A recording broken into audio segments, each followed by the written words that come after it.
जितनी भी माताएं एकादशी का व्रत करती, बहुत ध्यान से सुनना आज की कथा को। शायद जिंदगी में मिली ना मिली, पर ये कथा का रिश्ता तो बहुत ध्यान से सुनना। ध्यान से निर्जल एकादशी है। स्कंद पुराण यहां तक कहती है कि इस कथा के चरित्र को जो श्रवण कर लेता है उसको 26 एकादशी करना भी नहीं पड़ती। इस एकादशी की केवल ये कथा सुनकर ही वो तर जाता है। बहुत ध्यान से सुनना इसको, कथा तो बड़े भाव से सुन लो इसको, है? बड़े प्रेम से। इसलिए सारी एकादशियों में निर्जला एकादशी की महत्वता शास्त्र प्रमाण करता है महाराज। निर्जला एकादशी, एकादशी का उद्यापन जो करा जाता है, उसका उद्यापन और प्रदोष का जो उद्यापन करा जाता है, इन दोनों का क्रम लगभग एक जैसा ही। तो निर्जला पहुंचे है, और निर्जला ने जाकर भगवान नारायण से निवेदन करा। भगवान विष्णु ने पूछा, क्या बात है निर्जला, आज तुम खेलती हुई यहां पर आकर खड़ी हो गई, क्या हुआ, क्या है? क्या तुमको गौलोक धाम में आनंद की अनुभूति नहीं हो रही जो तुम बैकुंठ में आई हो? निर्जला घूमती घूमती भगवान के सम्मुख में पहुंच गई। भगवान ने पूछ रहे हैं, बार बार पूछा, निर्जला हुआ क्या तुमको?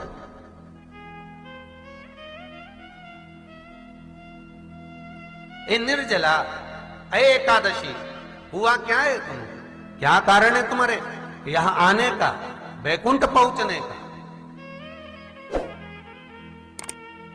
बहुत ध्यान देना महाराज। शास्त्र कहता है सोमवार, मंगलवार, बुधवार, गुरुवार, शुक्रवार, शनिवार, ये देवता वो देवता सबके व्रत कर लो, सारे व्रत कर लो, पर ये व्रत आपको परमात्मा के धाम तक लेकर नहीं जा सकते, क्योंकि इनका जो पुण्य है वो मृत्यु लोक में आप थोड़ा सा भी व्रत करते हैं तो पुण्य समाप्त हो जाता है।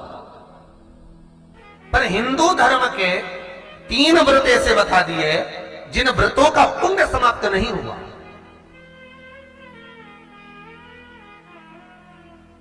हिंदू धर्म के 3 व्रत ऐसे हो गए जिनका पुण्य समाप्त नहीं हुआ महाराज। जिनका पुण्य प्रबलता में बढ़ता गया। पहले नंबर पर एकादशी,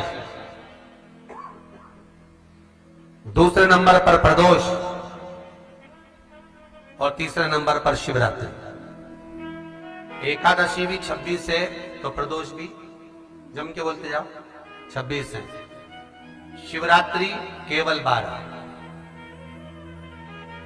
केवल 12, और अगर अधिक मास की पड़ जावे तो ये 13, और अधिक की आए तो 13 है। तो यहां शास्त्र कह रहा है कि 3 व्रत हमारे यहाँ जिनका पुण्य समाप्त नहीं हुआ, जिनका पुण्य प्रबल हुआ, बड़ा। इसलिए आज भी माता एकादशी का व्रत करती है, और एकादशी का व्रत कर कर अगर कोई जीवात्मा को देते हैं, कोई मर भी गया तो उसको एकादशी का दान देते हैं। एकादशी का उसको दान दिया है। महाराज निर्जला खड़ी है, पूछा क्यों आई हो, क्या कारण? निर्जला आई, तब लक्ष्मी मैया उठकर निर्जला के करीब में गई। निर्जला बहुत सरल थी निर्जला। कहते हैं कामा एकादशी सबसे लंबी है। कौन सी एकादशी? कामा। फिर मोक्षदा उससे नीची है महाराज। और निर्जला जो है बिल्कुल छोटा स्वरूप है। निर्जला का मतलब देखा जाए तो केवल 2 चोटी करी हुई है। मस्तक पर भोर लगा हुआ है निर्जला के, माथे पर बिंदी लगी हुई है निर्जला के, सुंदर गले में तुलसी की मालाएं पहनी है निर्जला, हाथ में जो हाथ फूल जैसी माताएं पहले पहनती थी, आपको ध्यान में होगा, ऐसा बड़ा फूल होता था, अंगूठियां पड़ी होती थी, हाथ में ऐसा लगा रहता है। तो निर्जला हाथ फूल भी तुलसी के धारण करी। बड़ा सुंदर स्वरूप है माता निर्जला का महाराज। छोटी है तो माता लक्ष्मी उनके पास में गई और निर्जला से जाकर पूछा, निर्जला तेरे आने का कारण क्या है, तू बता। नारायण आपसे पूछ रहे हैं कि क्यों आई हो, किस लिए आई हो, क्या है तुम्हारे आने का कारण? निर्जला ने कहा, मेरी विनती केवल इतनी सी है मां, कि मैं ये चाहती हूं कि मैं जीव के प्राण छूटने के बाद उसके प्राणों को जिस समय मैं लेकर जीवात्मा के प्राणों को परमात्मा तक भेजूं, बैकुंठ तक भेजूं, गौलोक धाम तक भेजूं, उस बीच में मुझे ले जाते समय कई नरक भी बीच में पड़ेंगे, कई स्थान ऐसे बैतरणी आदि के स्थान बीच में आएंगे, तो वो स्थान में मुझे रोका ना जाना, मैं सीधे भगवान के धाम पहुंच जाऊं। ऐसी कृपा, ऐसी दया।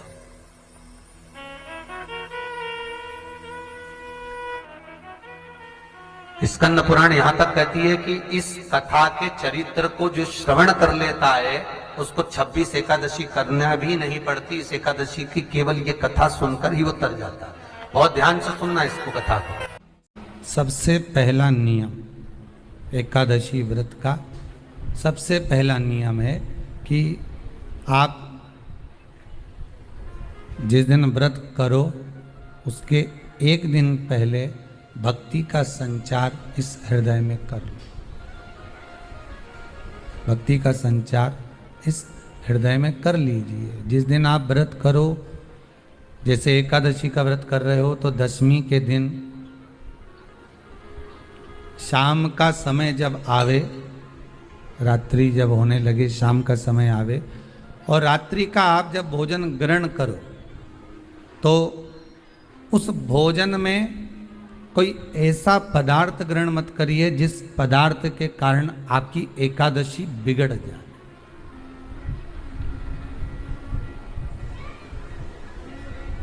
कोई बेकार भोजन में ग्रहण नहीं करना, श्रेष्ठ भोजन ग्रहण करिए दशमी के दिन।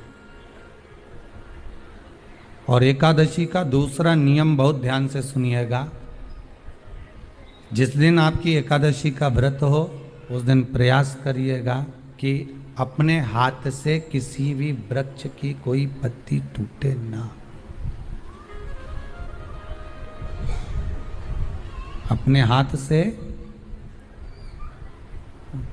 किसी भी वृक्ष की, पौधे की, किसी भी वृक्ष की पत्ती अपने हाथ से ना टूटे।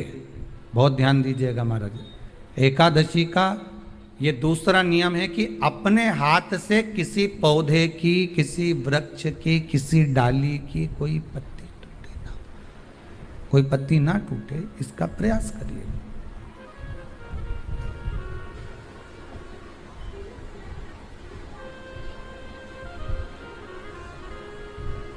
कितना सुंदर व्याख्यान कहा है, कितना सुंदर वर्णन है महाराज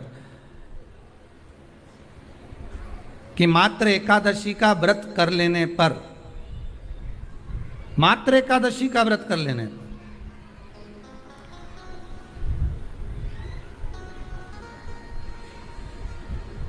जो पूर्व में किया गया हमारा पाप कर्म है, हमने किसी जीव की हत्या करी है, हमने किसी को कष्ट प्रदान करा है, हमने किसी को अपशब्द कहा है, हमने किसी को ताने दिए, हमने किसी को आड़ा टेढ़ा कहा है, हमने किसी को गालियां दे दी है, मात्र एकादशी का व्रत ही कर लेने पर ये सारे जो दोष हैं वो समाप्त हो जाते हैं।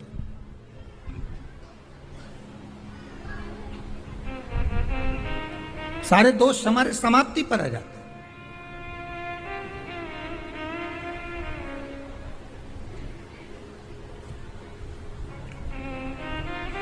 अब एक विचार करिएगा थोड़ा सा अपने मन में, अपने चित्त में, अपनी वृत्ति में एक बात उतारिएगा। एक अपने मन में एक बात को उतार कर रखिएगा कि आप अपने पाप को, अपने पाप कर्म को जिस दिन छिन्न करने वाले हो, समाप्त करने वाले हो, अपने पाप को आप जिस दिन समाप्ति पर लेकर जा रहे हो, तो उसके एक दिन पहले आपको प्रसन्नता होना चाहिए कि नहीं होना चाहिए कि कल मेरा पाप कटने वाला है, कल मेरा पाप समाप्त होने वाला है। जो मैंने पाप कर्म करा है वो समाप्त होगा, जो मैंने पाप कर्म करा है वो कल समाप्त हो जाएगा। तो एक दिन पहले आपके चेहरे पर प्रसन्नता हो कि ना हो?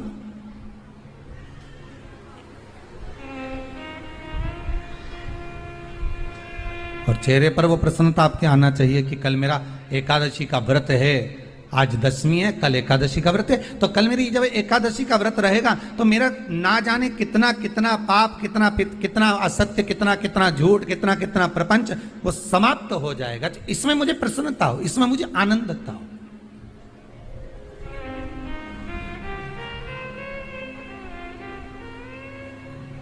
तो क्या कहा गया कि प्रयास करिएगा कि एकादशी के दिन कोई वृक्ष की, कोई डाली की, कोई कोपल की कोई पत्ती ना तोड़ी जाए।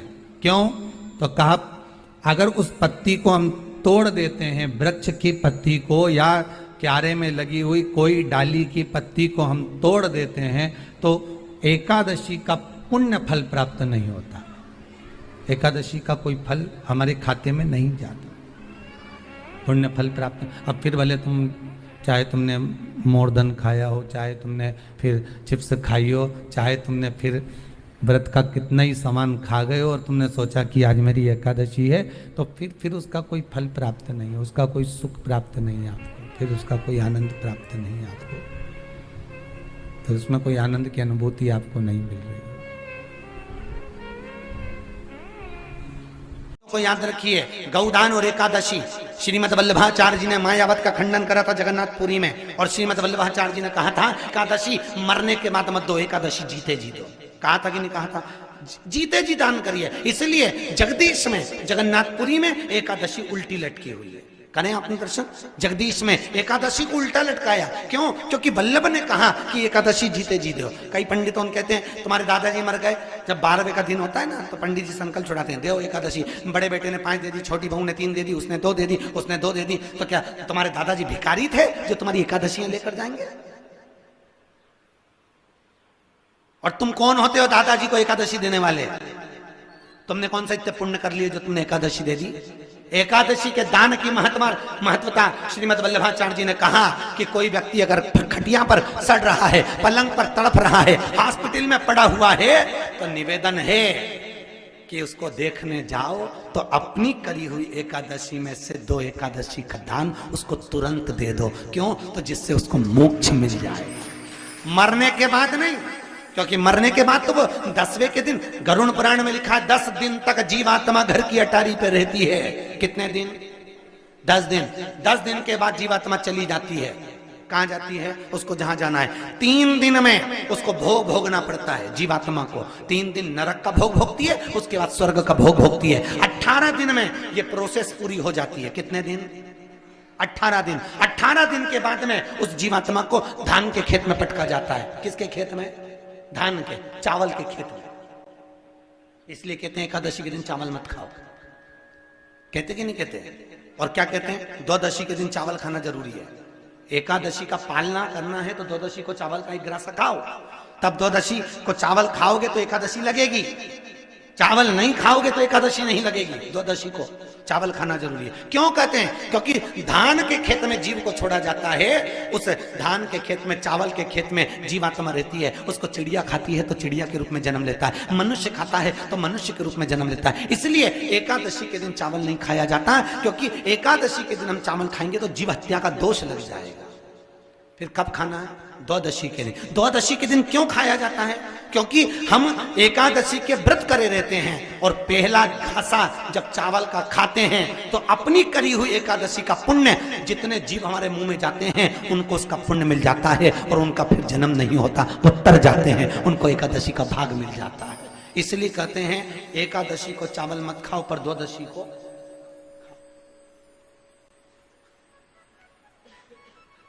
खाइए। 10 दिन तक जीवात्मा है, और आपने एकादशी कब दान दी? बोलो जम के। 12वें के दिन, 13वें के दिन आपने एकादशी का दान दिया, वो मिली उनको? अरे बोलो अच्छे से। कई तो अभी तक कर रही होगी, हमारे दादाजी के निमित्त की कर रहे हैं, कर ले। फिर वही वाली बात आ गई, गुलाब के फूल में पानी जारी है। एकादशी के दिन शंकर भगवान को चावल का दाना चढ़ाना चाहिए कि नहीं चाहिए?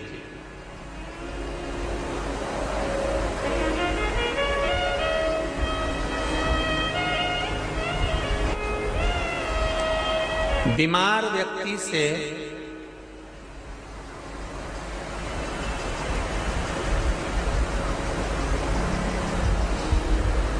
कोई बीमार व्यक्ति है, बहुत रोगीला, उसको बहुत रोग है, शुगर है, बीपी है, थायराइड है, सब कुछ है उसको। और वो रोगीला व्यक्ति जब डॉक्टर के पास जाकर पूछे, डॉक्टर साहब मेरी तबीयत ठीक नहीं रहती है, मैं बहुत कष्ट में रहती हूँ, बहुत तकलीफ है शरीर में, और अभी सावन का महीने का व्रत आ रहा है डॉक्टर साहब, 1 महीना में व्रत करती थी पहले, करूं कि नहीं करूं? तो डॉक्टर साहब क्या बोलेंगे? बोलते जाओ जरा जम के। डॉक्टर बोलेगा कि आप व्रत मत करो। डॉक्टर एक बात कहेंगे, शरीर स्वस्थ रखना है, व्रत बाद में हो जाएगा, अगले वर्ष कर लेना, पर अभी शरीर को सही रखने के लिए दोनों समय अच्छे पेट भरकर सात्विक भोजन करो और अपने शरीर को ठीक करो। सात्विक भोजन अपने शरीर को, व्रत बाद में भी हो जाए, अगले वर्ष हो जाए।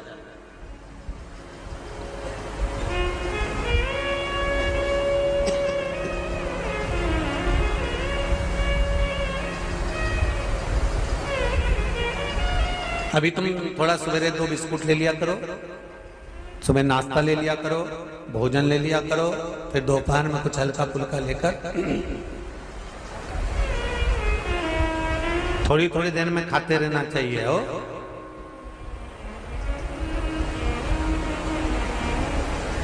थोड़ा थोड़ा खाओ, थोड़ी थोड़ी देर में खाओ, एक साथ सुरसा जैसे मत निपटा जाए, थोड़ा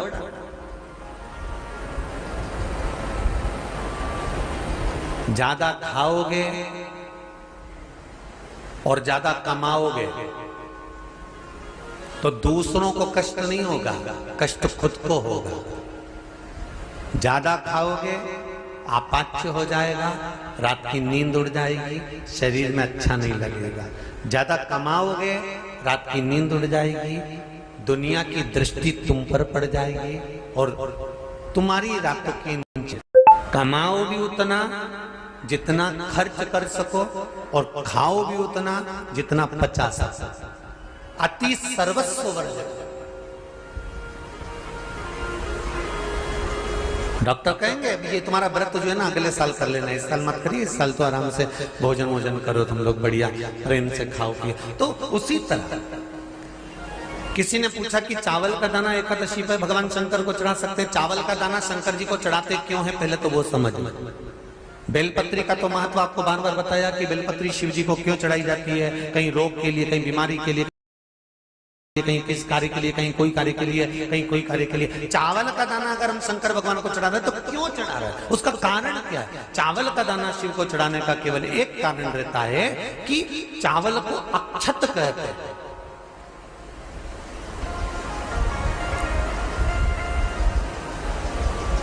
अक्षत का मतलब होता है अक्षय।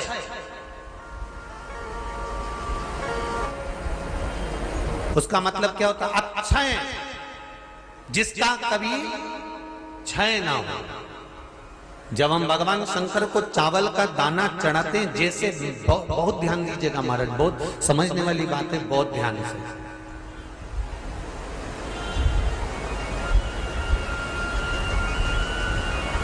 चावल का दाना हमारे मस्तक पर तिलक करने के बाद पंडित जी क्यों लगाते हैं कि भगवान जैसा समय आज चल रहा है, आप पूजन कर रहे हो, पाठ कर रहे हो, दान कर रहे हो, पुण्य कर रहे हो, सत्कर्म कर रहे हो, भजन कर रहे हो, मेरा देव अधिदेव महादेव, मेरा नारायण, मेरा सत्यनारायण भगवान, मेरा राम जी, मेरा विष्णु जी, मेरा भागवत मैया, मेरी रामायण मैया।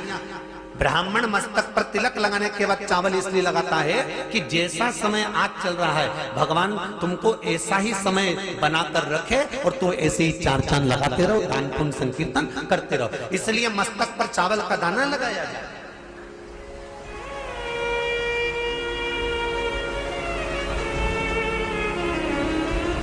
कोई मर जाता है, मरने के बाद जब तक पगड़ी नहीं होती तब तक माथे पर तिलक, चावल का दाना लगाया जाता है। जम के बोलो जरा, नहीं लगाते। किसी पंडित जी से पूछो, ब्राह्मण देवता से पूछो, ब्राह्मण देवता ये कोई मर गया, और हमारा तो नियम है कि हम सिर पे तिलक लगाते हैं, चावल लगाते हैं, या पंडित जी से हम तिलक लगवाते हैं, मंदिर जाते हैं तो मंदिर में जाके तिलक लगवा के हम चावल का दाना लगवाते हैं। क्यों नहीं लगाते? उसका कारण क्या है? जब किसी के मरने के बाद 10 दिन तक 12 दिन तक मस्तक पर तिलक क्यों नहीं लगाया जाता? 10-12 दिन तक माथे पर तिलक या चावल क्यों नहीं लगाया जाता? उसका कारण है कि ये जो समय आया है, तुम्हारे यहाँ जो गमी हुई है, तुम्हारे यहाँ कोई मर गया है, तुम्हारे यहाँ किसी के प्राण छूट गए हैं, तो ब्राह्मण इसलिए तिलक नहीं लगाता आपको, इसलिए चावल का दाना नहीं लगाता कि ऐसा दिन भगवान अब ना लाए, इसको अमर ना करे, इसको अक्षय ना करे, इसको प्रबल ना करे। और जब चावल का दाना, तो यहां शिव महापुराण की कथा करी, चावल का दाना हम शिव जी को क्यों चढ़ाते हैं, भगवान को क्यों समर्पित करते हैं, भगवान की पूजन में अक्षत क्यों समर्पित करते हैं, चावल क्यों समर्पित करते हैं, उसका कारण क्या है? तो कहा आज मैंने जब चावल का दाना आपको समर्पित करा है, जिस भाव से, जिस विश्वास से, जिस श्रद्धा से, जिस मन से मैं आपको रिझा रही हूं, हे भोलेनाथ मेरी ये मनोकामना पूर्ण कर, इसको अक्षय कर देना, इसको अमर कर देना, बस इतनी कृपा आप कर। अब किसी ने पूछा एकादशी के दिन चावल चढ़ाए कि नहीं चढ़ाए, तो यहां तो सीधी सीधी बात है, बीमारी देखकर थोड़ी ना आती है कि नवरात्र चल रहे हैं कि सावन का सोमवार चल रहा है, बीमारी तो बीमारी। तुम चावल मत खाओ। तिरुपति कौन कौन गया? हाथ उठाओ।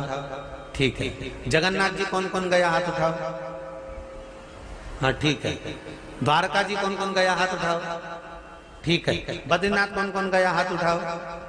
ठीक है।